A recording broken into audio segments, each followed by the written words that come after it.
Hi, Tyrone. Hello po. Ayan, good evening sa iyo, love. Good evening po.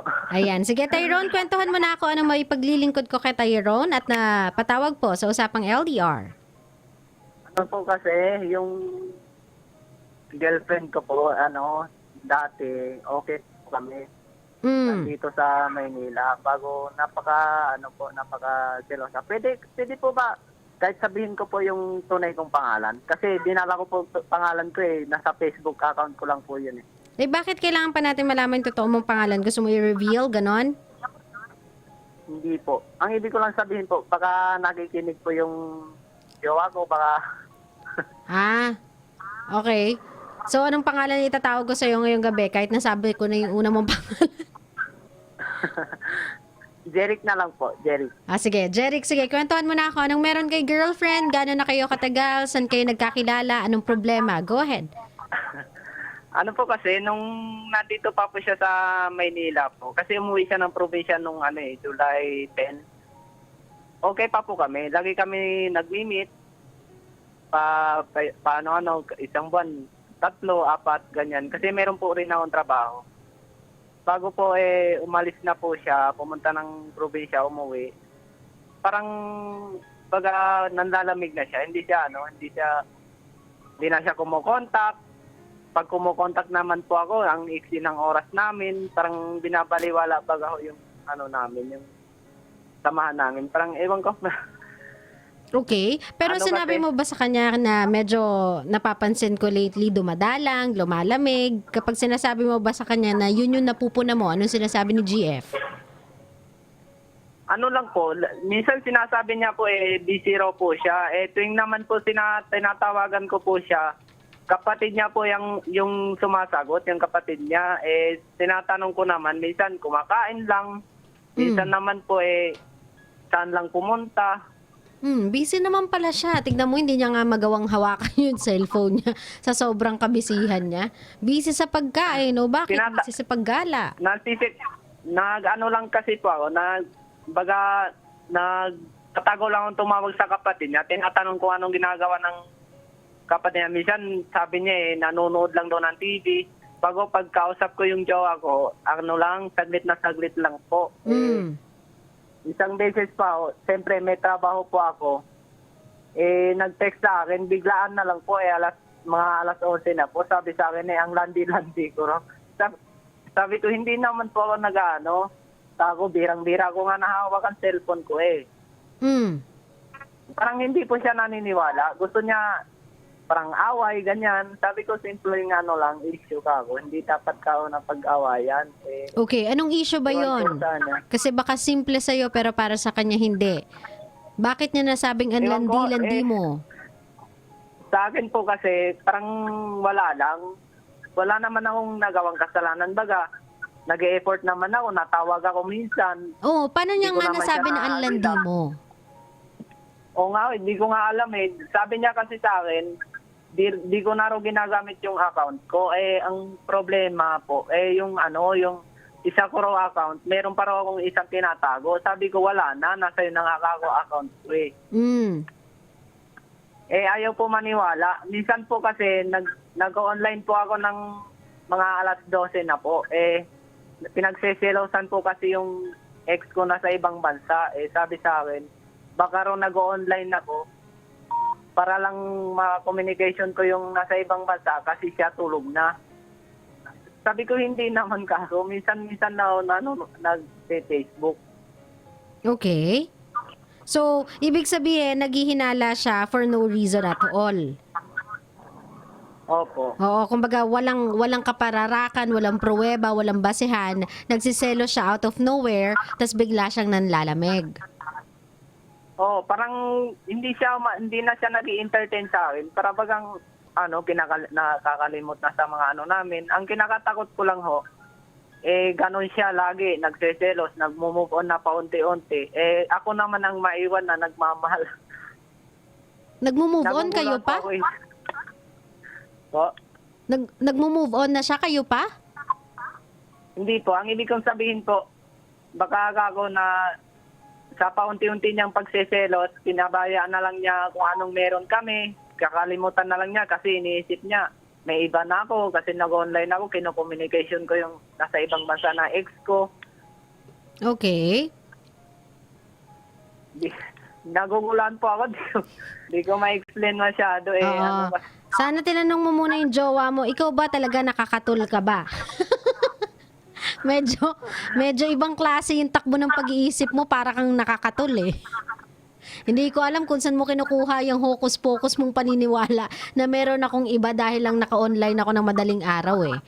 Ganito no, Tyrone, explain mo sa kanya na love, hindi ko alam kung saan ang gagaling yung pagsiselos mo. Sa totoo lang, hindi ko alam kung saan ang gagaling yung mga hinala mo. Kung sa tingin mo, may ka-text ako or may ka-chat akong iba dahil nakikita mo akong online, love, online lang talaga ako. I gave you all my passwords. Binigay ko sa iyo lahat ng passwords ko. You can even check up on me or i-check yung mga messages ko if you want to. Ngayon, kapag nakita mo akong online, ibig sabihin, online ka din. So, might as well, chat mo na lang ako. So that ikaw yung kausapin ko. Kasi the problem with you, kapag ako ay available, hindi kita mahagilap. The problem with you, kapag ako yung available, ikaw yung hindi ko makita, hindi ko makausap, hindi ko matawagan, masyado kang occupied. Ano nangyayari? Love, nakaradyo ka ba? Hindi po. Naka-loudspeaker ba ako? Oo. Tanggalin mo ako sa loudspeaker, mahal. Okay po. Ayan, kasi masakit sa tenga eh. Ayan. Okay na? Okay na po. Ayan, mas okay na tayo. Wala nang feedback or anything. Ayun, as I was saying, sabihin mo sa kanya, kasi ikaw yung hindi available eh. Kapag gusto ko makipag-usap sa'yo eh. Mahal, wala akong iba. Nagtatry ako mag-establish ng communication with you every single time na may pagkakataon ako. You have to stop thinking like that. Kasi nag-worry na ako na papunta na sa endpoint yung relationship natin eh. Dahil hindi na nga tayo nagkakaunawaan, lagi tayong nag-aaway, di mo ko pinapansin, nanlalamig ka, nagdududa ka. Walang magandang nangyayari sa relationship natin. So, kailangan natin mag-usap. Once and for all, gusto kong malaman mo, wala akong iba. Di ako nakikipag-communicate sa ex ko. Kapag nakita mo ako ng online ako ng madaling araw, it's either chinecheck ko lang yung timeline ko. Ngayon, kapag nakita mo ako at nagising ka na online ako ng madaling araw, chat mo na lang ako para makachat kita. Mas gugustuhin ko pa yon kaysa magduda ka. Ngayon, kung hindi na talaga kayang ayusin to, kung hindi ka talaga naniniwala sa akin, kung nagdududa ka talaga sa akin, wala ka talagang tiwala sa akin, ayaw mo na talaga akong makausap, ayaw mo akong bigyan ng oras, sabihin mo lang. Para tapusin na lang natin. Kesa nalilito ako. Kung ano pang gagawin ko sa'yo. Kasi kapag nag-online ako every single time sa isang buong araw within 24 hours, lagi mong iniisip na meron akong kausap na iba. When in fact, ang ginagawa ko nga ay inaabangan ko kung kailan ka mag-online, kailan mo ko kakausapin, kailan ka mag-hello sa akin, kailan ka magdadrop ng message. Yun kasi inaabangan ko eh. Kasi yun yung madalang mong gawin. Naintindihan mo ako, Tyrone? Sa mga ganyang pag-iinarte, hindi binibili yung mga arte ng mga ganyang klaseng babae. Sabihin mo sa kanya, what do you want? Anong gusto mo? Once and for all, magsalita ka. Anong trip mo sa buhay? Anong kaartehan to? Ano bang ibig mong sabihin sa mga kinikilos mong to? Ibigay mo na sa akin siya ng diretsuhan. Kumbaga, wag na natin paligoy-ligoyin pa, Tyrone. Kasi hindi na tayo bumabata eh. Kumbaga, parang may mga bagay na mas makakabuti sa atin kung sisimplehan lang natin. Kung break. Kung ayaw mo na, ayaw mo na. Kung di mo na ako mahal, di mo na ako mahal. Kung wala kang tiwala, di fine. Kasi ginagawa ko yung lahat para mapagkatiwalaan mo ko eh. With this distance na meron tayo, giving you my password is the only thing I can do to show to you na totoo ako. Honest ako sa'yo, faithful ako sa'yo, open ako sa'yo, wala akong tinatago. O yan, password ng Facebook ko, yun na. Yun na yung gesture ko ng pagpapakita sa'yo ng loyalty ko eh. Pero kung gusto mo pa ng more, sabihin mo sa akin kung ano yung more. Para magawa ko. Para magawan ko ng paraan. Para makapag-effort ako. Naintindihan mo ko, Tyrone? You give it straight to your girlfriend. Diretsuhin mo siya, kumbaga. Huwag mong paligoy-ligoyin pa. Huwag mo nang bilhin yung arte na, ano bang problema? Bakit ka ba laging galit? Bakit ba? Binigay ko na sa'yo lahat ng password. Huwag nang ganon. Kapag kinakausap mo ng paganyan, yung mga nag-iinarte, lalong mag-iinarte ang mga yan eh. Give it to them once and for all, yung mga medicine na ibinibigay nila sa inyo. Give them the taste of their own medicine. Kung gusto mo mag-inarte ng ganyan, I'll give it to you straight. Kung hindi ka aayos, kung pagtitiripan mo ko ng ganyan, kung itutuloy mo yung kaartehan na ganyan, na yung kapatid mo nakakausap ko, ikaw hindi, itigil na lang natin to. Naglolokohan Oo lang nga tayong po eh. dalawa. Yung natawag po kasi ako, ang kapatid lang niya na lagi kong nakakausap. At minsan pag nagkausap po kami, ano lang, maiksi lang po yung oras namin. Parang ang lamig talaga, di ko malaman. Gusto ko na siyang tanungin. Ang akin lang naman, baka maghiwalay kami ng, baga, sabihin niya, ako pa ang dahilan, ako pa nag-umpisa. Sabi ko, magsabi na lang kayo ng totoo kung nalalamig na ba talaga kayo sa akin. Kasi napapansin ko ako, di na kayo natawag sa akin, di na rin kayo na kukwentuhan sa akin ng matagal. Ano na lang po, isisin na lang ng usapan namin. Ito, araw-araw ko naman po siyang tinatawagan. Bihira ko lang siya nakakausap. Ganito, Tyrone, no? If you think na hindi na nag-work yung relationship ninyo, kasi hodang ang magiging labas nito, ang magiging itsura nito ay ikaw yung bumigay, ikaw yung nag-give up, ikaw yung bumitaw, hayaan mo na. Kasi hindi naman sa lahat ng pagkakataon ang umiyak siya lang yung nasaktan eh. Hindi naman sa lahat ng pagkakataon na yung iniwan siya lang yung nakadama ng sakit eh. Hindi din sa lahat ng pagkakataon yung umalis yung may kasalanan. Hindi yun sa ganon. At syempre, sa mga mata ng kaibigan niya, mata ng pamilya niya, syempre, ikaw yung laging kontrabida. Pamilya niya yun, kaibigan niya yun eh. Pero sa mata ng kaibigan mo, mata ng pamilya mo, syempre, ikaw yung bida. So, kanya-kanya na lang kayo ng version pag naghiwalay. Pero alam mo yung totoo, na you've done everything you can possibly do to make their relationship work. It's just that hindi nakikipag-cooperate si ate. Ayaw niyang umayos, ayaw niyang makipag-usap, ayaw niya sabihin sa'yo kung anong trip niya, anong gusto niya. Dinadaan ka sa patampo-tampo, dinadaan ka sa panlalamig, dinadaan ka sa hindi iimik. Kung ganyan kasi ng ganyan, walang pag-uusap na maaayos eh. Walang pag-uusap na mangyayari at all. Naintindihan mo ko, love? So, diretsuhin mo siya. Huwag ka matakot, Opo. mahal. Kasi mas mabuti nang mawala sa'yo yung isang taong hindi naman nagpapahalaga sa pagmamahal na ibinibigay mo, kesa manatili sa buhay mo yung isang taong hindi ka nakikita. Hindi nakikita yung halaga mo. Hindi ka binibigyan ng importansya. Aanhin mo yun. May girlfriend ka nga, pero parang wala naman. Di ba mas mainam na yung wala na lang para at least hindi ka Oo nga nasasaktan? po eh. Yun na nga po rin ang naisip ko eh. Kasi po, siyempre, kung gano'n na lang, siyempre may trabaho ako, mahahati pa isip ko. Parang wala ka baga minsan pag nasa trabaho ka, tulala ka lang, parang ang layo ng iniisip mo. Mhm. Di mo alam pag naano ka pa ng boss mo, mapapagalitan ka pa, di mo alam mali-mali na pala yung ginagawa mo. Wag muna. Kumbaga, kung hindi kaya, kung siya hindi niya kaya yung long distance relationship, kung ikaw hindi na din kinakaya yung long distance relationship, natatoxican ka na sa relasyon ninyong puro away lang yung nagaganap, puro tampuhan, walang pag-uusap na nangyayari, let go na lang tayo, love. It's better. It's gonna be a lot better for the both of you. Mas maganda pa yung kakalabasan nito kahit kesa ipilit natin yung hindi na talaga nag-work out. Naiintindihan mo ako, mahal? Pero ang mama niya po at saka mga kapatid niya, napakalaming sa akin po, ang sabi niya, Kaya lang hindi sila yung jowa mo eh. Kung sila yung malambing sa'yo, hindi sana sila na lang yung ginawa mo, diba? sabi ko nga, sabi ko ka mag-alala ro sa anak namin, okay naman daw siya rito. Ang problema ko, di ko nga nakakausap masyado yung anak nila. Ang nakakausap ko po, mga pamilya na lang niya. Ang akin lang po, patuloy po ako umaasa. Pag mamaya po, pag-uwi ko, wala rin pala. Kapag nagpaalam ka, let's just say it all went south. Sabihin na lang natin na hindi talaga nag-work out yung relationship ninyo.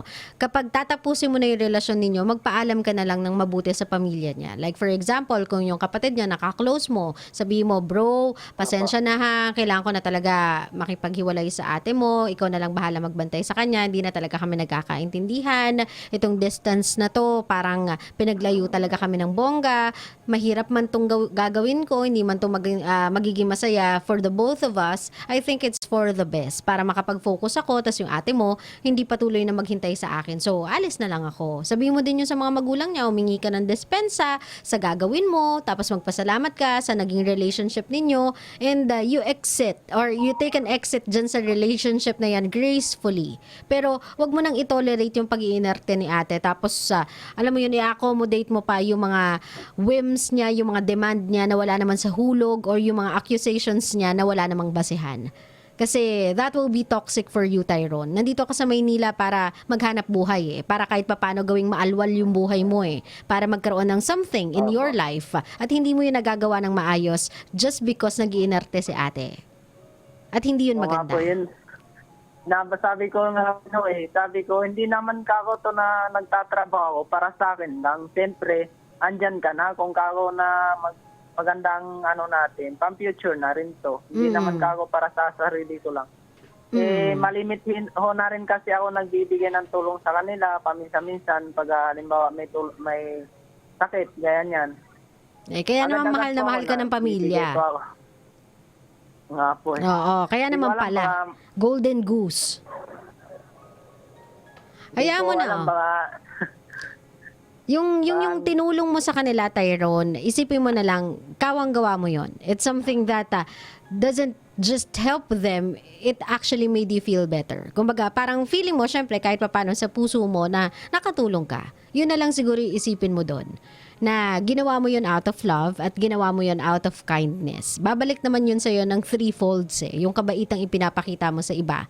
Pero right now, kung magko-concentrate lang tayo sa relationship na meron kayo, it's not working anymore. So, maybe you have to drop the bomb kay ate na if you are not gonna work with me or if you are not gonna cooperate with me, might as well tapusin na lang natin to. Kesa magkasakitan pa tayo. Naintindihan mo ako, Tyrone? Opo. Ayan, kung meron kang gustong sabihin dun sa girlfriend mo na hindi ko alam kung nakakatol, nakasinghot ba to ng goma, ng tsinelas, ibang klase yung trip sa buhay, anong gusto mo sabihin dito sa girlfriend mo? Wala akong masabi Sabihin mo lang, love. Ano ba tawagan nyo? Babe? Honey? Darling? Honey bunch? Babe po. Babe, oh. So, sabi mo si babe. Anong gusto mo sabihin kay babe? Babe?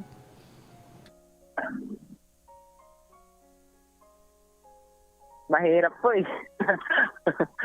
Bakit? Wala ka bang gustong sabihin dito sa girlfriend mo?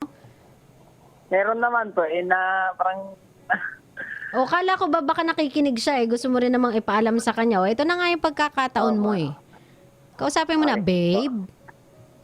Babe, kung nakikinig ka man ngayon, sana po, hindi naman po ako nagluluko talaga rito.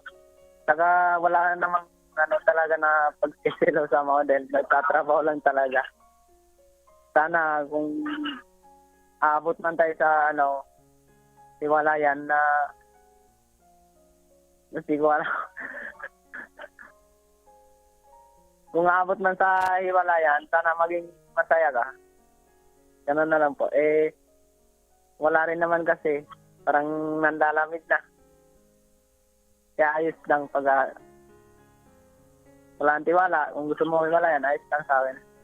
So, tanda mo, mahal na mahal kita. Yun lang ho.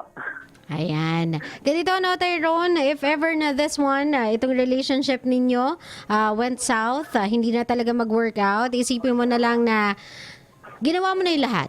You've done everything you can possibly do para isalvage or iligtas tong relationship na to sa pagkasira. Yun nga lang, hindi pwede kasing ikaw lang mag-isa. Sa isang relasyon, in order to make it work, kailangan dalawa kayong trumatrabaho. Dalawa kayong nagtsatsaga, dalawa kayong umiintindi, dalawa kayong umuunawa, dalawa kayong nagmamahal. Kung ikaw lang ng ikaw, Tyrone, mapapagod ka. Darating ka sa punto na parang wala ka nang ibubuga. At wag mo nang hintayin yung puntong yon. Kasi sa panahon na yon, I'm so sure, ni magpaalam ng maayos sa pamilya niya, hindi mo na magagawa. Tatalikod ka na lang. And it's not something you would want under your name. Maganda na yung pinakita mo sa kanila Maganda na yung naging pakisama mo sa kanila. Huwag mo nang baguhin yung imahe mo just because hinihintay mong mapagod ka. Okay? Okay po. Maraming salamat, Tyrone, ha, sa pagtawag sa programa ko. Maraming salamat po, Oo. Idol DJ Lala. Ayan. Thank you, love. Ingat ka lagi. Thank you po. Bye-bye. Yeah.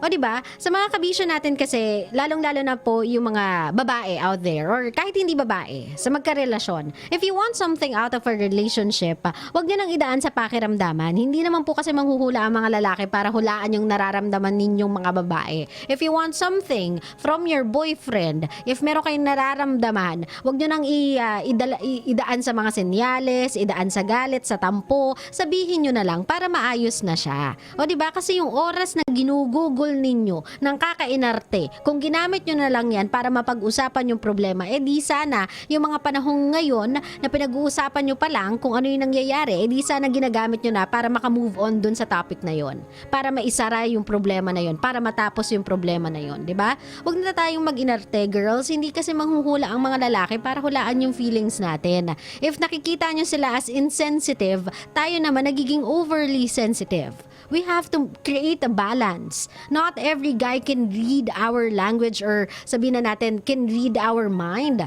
Or no one can even do that. O diba? Kailangan nating magsalita. Kailangan nating maging outspoken. Ngayon, if you think na nane-neglect kayo, if you think nakakalimutan kayo, if you think may mga panahon na parang hindi kayo pinapansin, hindi magsabi ka na masyado ka nang busy sa work, tas nakangamba ako kasi nakikita kita lagi kang online every midnight. Syempre, dahil alam mo na, kaliwat kanan, yung mga story about LDR na kapag midnight, online yung boyfriend nila, yung mga partners nila, ayun pala, nakikipag-chat sa iba. Syempre, andun yung takot ko. O diba, kung sinabi mo yan ng derechahan sa boyfriend mo, dalawa yung magiging reaction yan eh. One, matatawa yan kasi it's so cute. Diba? Ang cute-cute mo, nagsiselos ka, it can even make your love grow fonder. Diba? Parang mas lalawig pa nga yung pagmamahalan ninyo kasi nakukyutan siya sa pagsiselos mo. And two, baka ma-alarm siya na, ay, ganun na pala iniisip niya. Love, hindi ganun yun. Nagbabrowse lang ako paantok sa Facebook kasi ugali ko yun, guys eh. I don't know with you guys pero that's one of my habit.